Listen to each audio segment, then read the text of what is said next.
Hey, what's up, folks? I wanted to share a little bit more about the projects I'm working on right now.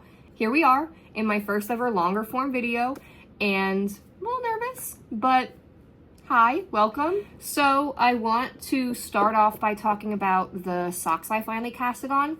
If you saw my previous posts, I talked about how I'm starting the shark tooth sock from Stephen West Knits Year of Socks.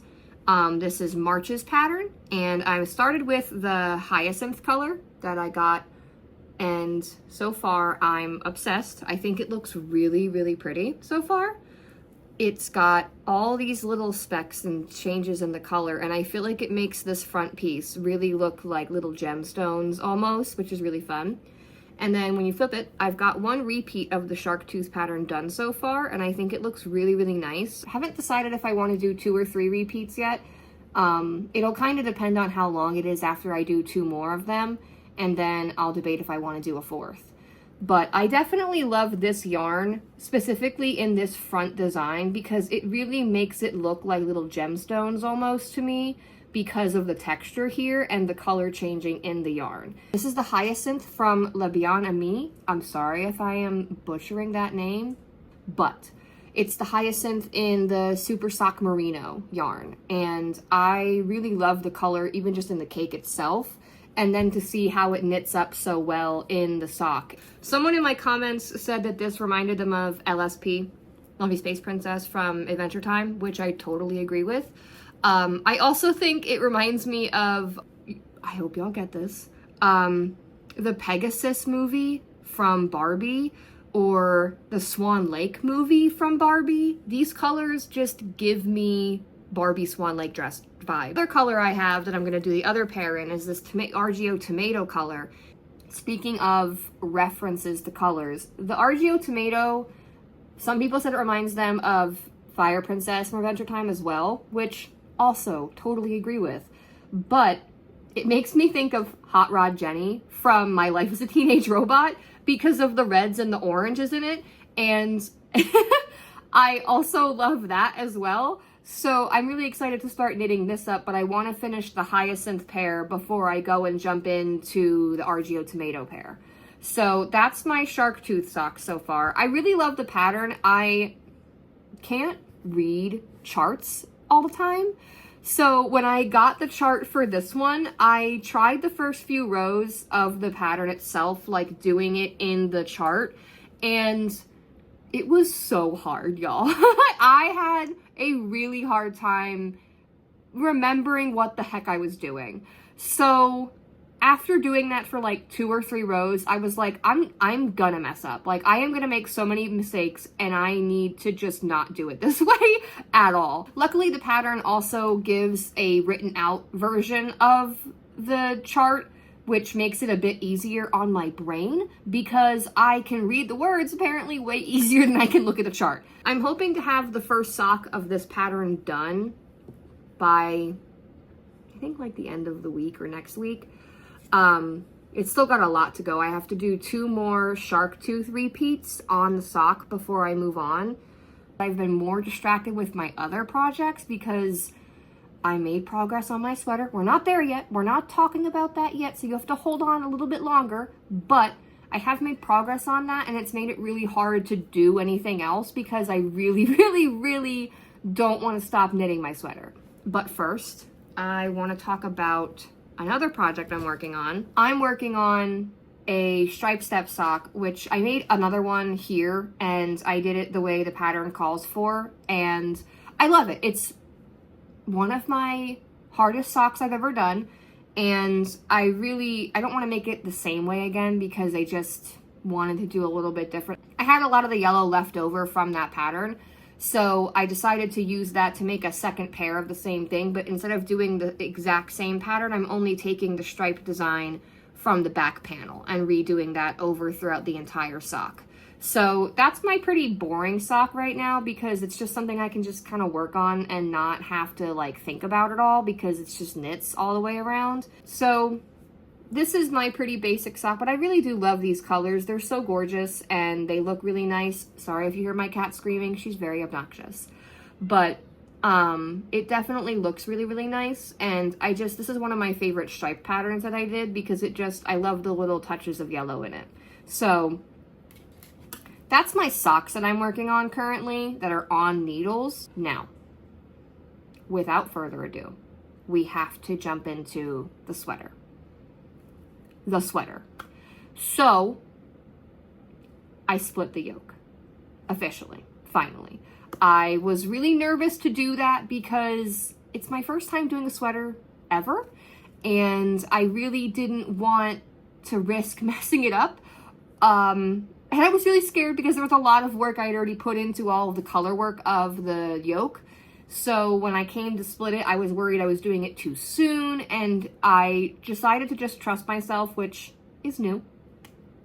But when I split it, I tried it on a few times afterwards, and y'all, I wanted to cry, honestly, because it finally looked and felt more like a sweater and not just like this poncho thing that I was putting on. And it really kind of transformed that part of the process for me because it really started to feel like a sweater, and it made me really, really happy. So I really want to show you guys the sweater. Here she is. And you can see the armholes over here. I haven't gotten very far from when I split it because it just takes a while to work around the sweater each time, but I love working on it kind of like when I'm just hanging out because it's just straight knitting right now, and I can just completely zone out and just knit the sweater. So I'm going to show you a quick take of me with it on so you can see where it's at physically on me, and then I'll come back and talk to you a little bit more about the process and everything. So I'll see you in a few. So here's the sweater. It's been a couple of days since I've posted any updates on it, and so I just wanted to include like me wearing it and showing you how it looks so far. And honestly, I'm so obsessed with it in this stage. Now I'm obsessed with making sweaters and want to make more. That's kind of how socks happened too. I was really, really scared to make socks, and then I made a sock and I haven't stopped making socks. So I definitely think I'm gonna have a lot of sweaters in my closet, which I'm hoping to have quite a few pairs in there because I want to be prepared for when winter comes this year with my own sweaters. Doing this sweater making sweaters, honestly, has been one of the things I've wanted to do the most. I've always really admired sweaters and things like that, and I've always wanted like handmade ones as well because it just seems like such a really meaningful and big thing to do, and especially as a knitter, it felt like a really big project to take on. And so when I made my cardigan, when I made this cardigan, it really felt like a big feat to get it done. And I mean, it's got so much detail in it, and it felt crazy to even take on a project of this size because I had never done something this large ever. Or this complicated. This was such a complicated pattern to do. I mean, the cabling alone, keeping track of it all the time, and then along with that, learning how to make stitches and how to do a hem and how to pick up stitches for a sleeve and how to do a button band for the front of it and other things. It really was a challenging technical feat. I'm gonna buy like a cheaper yarn to do my first thing with because if I screw it up, I won't feel so bad if I use a more affordable yarn. And so I used Caron Simply Soft, which was like $4-ish a skein at the time, to make this. And I used about 7 to 8, I think, skeins.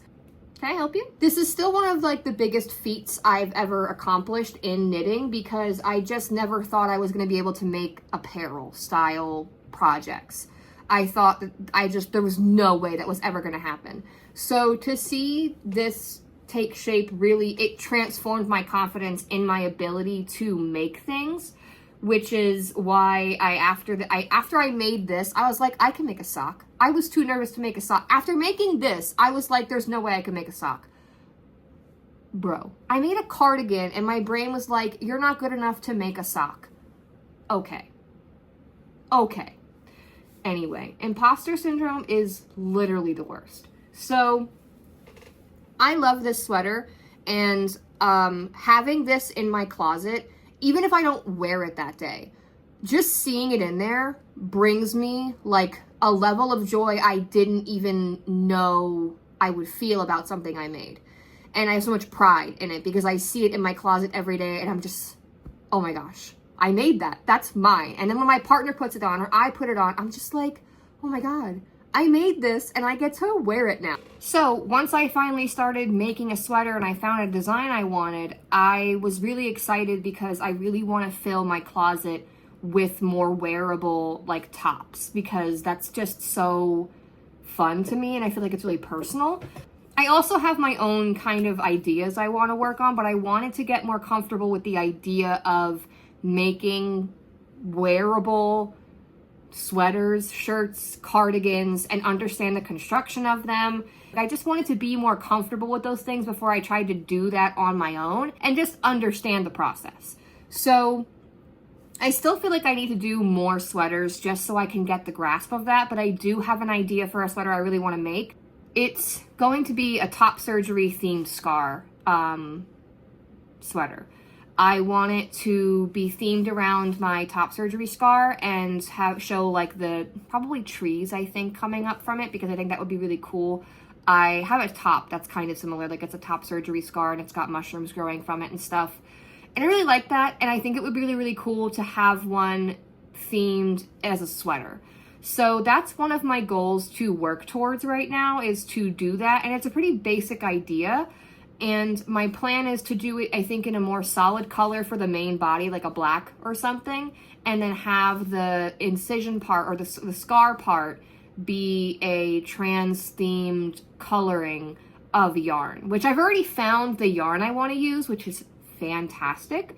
I found it from Nerdy Knits actually, and I really love the idea of using that yarn in the sweater. But I want to do a couple more tops, I think, before I go and jump into doing something like that, because I'm just a little nervous. I have other projects I'm working on over here that I also want to talk about. They're just not what I'm working on like right now, but they are technically whips. So I don't crochet a ton because it's just, my brain doesn't always want to do it. I find the repetitive motion and the stitches of knitting a little bit easier to fall into. So I don't crochet as frequently, but I do have a hexagon cardigan that I started. I haven't finished it yet. It's got the 2 sleeves done, the body part done so far. I really love the cuff. I have never done ribbing before in crochet, and I was a little nervous because I was like, I don't really know what the hell I'm doing. So I hope this comes out okay. And it actually looks pretty cute. I really like it. I was surprised by the texture of how it looked. I really like ribbing in crochet. It was actually one of my favorite things I did in this project. The reason I haven't made any progress on it is because now it's at this point where I have both halves completed, and I still kind of need like a little bit more in the middle, and I just haven't taken the time to figure out how I want to do that, or like what I want that to look like. I've tossed around the idea of doing like smaller versions of this granny square in the middle and then just sewing and seaming them together. I've also just thought of like just starting on this and going around the sections I want to make it bigger on the back, and I just haven't fully decided what I want to do yet, and I haven't really wanted to crochet, so I've kind of been avoiding it. But I do love it. I'm obsessed with it. It looks so cute. I love the colors of it, and I can't wait to get to wear it. When I put the sleeves on, it feels really nice, but I just haven't gotten around to actually finishing it yet. So a bit of a lore dump for you. My knitting journey started around a year ago now, I think, at this point, because I started around March, and I started double knitting as my first like big project. When I started knitting like 10 years ago, all I would do is this like seed stitch or moss stitch scarf over and over and over again. I'll show you. All I would do is this 6-foot scarf, buy the same Karen cake yarn in different colors, and I would just keep making them 6 feet long. I would just knit until I ran out of yarn. I don't really have a good reason as to why I made so many of these. I also lost majority of these when I moved, which was very kind of depressing because this isn't even fully woven in. Like, I haven't even fully finished this. I binded this off and I just moved on. I just didn't have the confidence in my ability to knit to do anything beyond knitting and purling. So I just accepted that I was going to just make a million 6-foot scarves, and that was it. So I lost most of them when I moved. This and like one other one is all I have left from those projects. So when I started knitting last year, I decided to take a class, and the class was double knitting, and I figured it was at least still basics, just regular cast on, regular knit and purls. All I had to do was figure out how to hold the yarn, which I couldn't do on my own, but then I took the class and I was able to do it, and I made some pot holders. And then I decided to go from 0 to 1,000 really, really quickly. So this is the first thing I started working on when I started really committing to knitting. I haven't finished it yet. It's a really big project, and it's really, really hard to do, but I am determined one day to finish it. I just have not had the patience to look at this pattern again.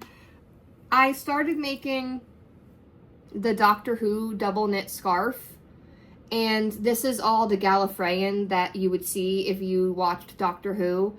And then the second half of it, which I've started like you can see it up here, the very tip of it, but I haven't gotten that far into it. It's the TARDIS and I think some clocks as well on the other side. So this is, and it's reversible because it's double knit. And so this is what I started working on last year, and it's still a work in progress. It's just one I'm not currently that invested in. So it's just sitting in a bag because I know one day I'll finish it. I just don't have the patience for it right now. Lastly, this is Donut again. She is the resident baby, and you'll probably see her a lot in my videos because she's always everywhere with me all the time. So, lastly, this isn't technically in progress yet. It's in a bag, which means it's almost in progress. And I have all the yarn wound. It's this heritage yarn, and it's going to be a Squareopolis shawl. You can see what it's going to look like here. I'm going to do these two colors in the Squareopolis shawl. I do have another sweater I'm going to work on. This one's for my mother. It's going to be in this nice cinnamony pumpkin color. It's going to be another book club cardigan like the one I showed you earlier, and it's going to be in this color in a different size. And I think I will like seeing how the book club cardigan changes a lot in the way it looks with this kind of color. So I'm really excited to see that, but I have to finish my sweater first because I don't want to have too many big projects all at once. So that's kind of everything that I'm currently working on right now, and even some things that I plan to work on in the next couple of weeks and hopefully have finished. Really hope that I can make more videos like this in the future, and I hope to see y'all again soon. So, bye!